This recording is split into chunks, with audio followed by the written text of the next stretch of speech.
Could language learning models or LLMs ever replace data analysts?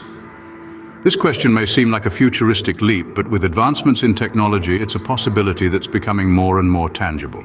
Imagine an LLM-powered analyst, a tool that can handle descriptive analysis and reporting tasks, the bread and butter of most data analysts. It's like building a new employee, trained to use ready-made tools to answer questions related to defined metrics.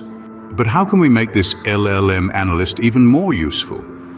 By teaching it to interact with SQL databases. After all, SQL is the language of choice for most data analysts when it comes to retrieving data. So we delve into the world of OpenAI, exploring how LLMs can use tools to interact with the world. We look at how to build these LLM analysts using LangChain and explore various types of agents. Now, to bring this concept to life, we need a database for our LLM analysts to interact with. ClickHouse, an open-source SQL database management system, is a great choice for this. It's designed for online analytical processing, making it a good fit for large datasets and analytical tasks.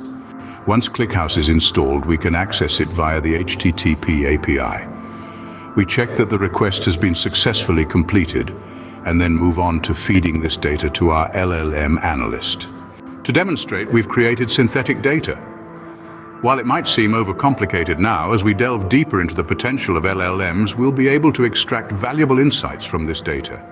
We've prepared a couple of tables representing a basic e-commerce product data model. We're now ready to move forward and discuss LLM agents in greater detail.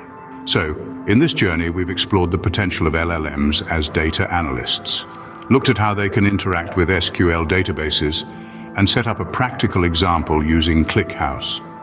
The future of data analysis may well be a world where LLMs work alongside human analysts, bringing a new level of efficiency and sophistication to the field.